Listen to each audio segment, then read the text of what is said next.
नमस्कार मित्रांनो, माझ्या यूट्यूब चॅनलवर तुमचं मनापासून स्वागत आहे। आजचा मेनू आहे चिकन बिर्याणी। चला तर मग आपल्याला लागणारे साहित्य 4 मीडियम साईजचे कांदे, 2 टोमॅटो, लसूण, सुकं खोबरं, आलं, कोथिंबीर हे सर्व आपण कापून घेऊ। त्यानंतर आपण हे सर्व छानसं भाजून घ्यायचं आहे। पूर्ण छान भाजून घ्यायचं आहे। तुम्हाला ही रेसिपी खूप छान वाटेल, एकदा खाऊन बघा। व्हिडिओ स्किप न करता तुम्ही हा व्हिडिओ पूर्ण पहा। त्यानंतर आपल्याला काही खडे मसाले घ्यायचे। 2 चम्मच धने, दालचिनी, लवंग आणि जिरे, तेजपत्ता हे सर्व आपल्याला छानपैकी तव्यावर टाकून छानसं भाजून घ्यायचं आहे।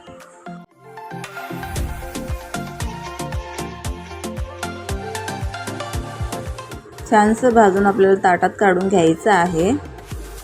त्यानंतर आपल्याला टोमॅटो बारीक करून तोही घ्यायचा आहे। भाजलेलं साहित्य आपल्याला नंतर मिक्सरमध्ये वाटून घ्यायचं आहे। त्यानंतर आपल्याला तांदूळ धुवून घ्यायचे आहेत। बॉईल करण्यासाठी एका पातेल्यात आपल्याला पाणी ठेवायचं आहे।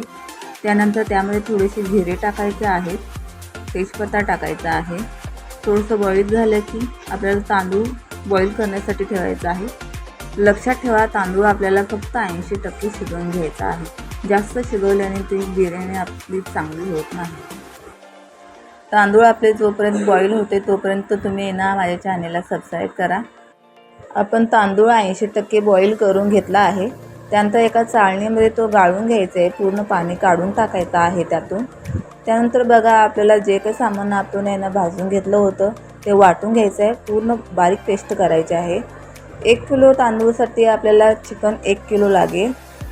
चला मग आपण ह्या साईडला थोडंसं तेल टाकून गरम करून घेऊ। तेल आपलं गरम झालं आहे, त्यामध्ये तेजपत्ता टाकायचा आहे, थोडा बारीक चिरलेला कांदा टाकायचा आहे। आपल्याला लास्टला थोडंसं टोमॅटो टाकायचं आहे। बघा, चांगला आपल्याला सोनेरी कलर होईपर्यंत त्याला परतून घ्यायचा आहे। आपल्याला छानसं परतून घ्यायचं आहे। त्यामध्ये 1 चमच चटणी टाकायची आहे, आपला घरचा मसाला। त्यानंतर काश्मीरी मिरची पावडर टाकायचे, थोडीशी हळद टाकायची आहे। मग आपल्याला वाटलेला जो काही मसाला आहे तो टाकून घ्यायचा आहे। छानसं आपल्याला हे तेल सुटेपर्यंत मसाला परतून घ्यायचा आहे। त्या मसाल्यामध्ये आपल्याला थोडासा टोमॅटो चिरला होता तो टाकायचा, मी विसरले होते, तो पण तुम्ही ह्या वेळेला टाकून घ्या। मसाल्यामध्ये थोडंसं पाणी टाकून आपल्याला छानसं हलवून घ्यायचं आहे। त्यानंतर बघा, त्याला कट येतोय मस्त। खरंच तुम्हाला ही बिर्याणी आवडेल, तुम्ही करून बघा। थोडं मीठ टाकून घ्या। मीठ टाकल्याच्या नंतर आपण जे काही चिकन बॉईल केलं होतं ते टाकून घ्या।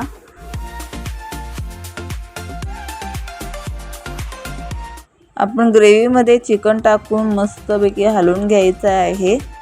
5-10 मिनिट असं शिजून घ्यायचं आहे। बघा, बिर्याणीचा कसा घमघमाट वास सुटला आहे। खूप मस्त लागणार आहे ही बिर्याणी, तुम्ही एकदा खरंच ट्राय करा। ग्रेव्ही माझी बनून तयार आहे, ती आता मी दुसऱ्या पातेल्यामध्ये काढून घेतलेली आहे। चला तर मग आपण भाताचा लेयर करू। तुम्ही किती अशी लेयर करू शकता, 1, 2, 3 अशी लेयर करा। त्यावरती थोडीशी कोथिंबीर टाका, थोडंसं तेल टाका, परत वरून फूड कलर टाका, परत एकदा चिकनचा लेयर टाकून घ्या। असं 1, 2, 3 असे लेयर टाकून घ्या। स्टेप बाय स्टेप असं करून घ्या, त्यामुळे ना तुमची बिर्याणी खूप छान होणार आहे। वाफ पण छान येणार आहे बिर्याणीला। बघा, 1, 2, 3 असं स्टेप टाकून घ्या, लेयरवर लेयर टाकून घ्या। बघा, मी जसं टाकते तसंच करा। मग अशा पद्धतीनं कराल ना तुमची बिर्याणी खूप छान होईल।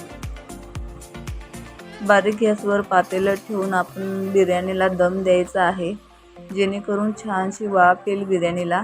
बघा, तुम्ही अशा पद्धतीनं बिर्याणी बनवाल ना तुमच्या घरचे सगळे कौतुक करतील, त्यांना खूप आवडेल तुमच्या हातची बिर्याणी। अशा अजून रेसिपीसाठी मला सबस्क्राईब करा। Thank you for watching.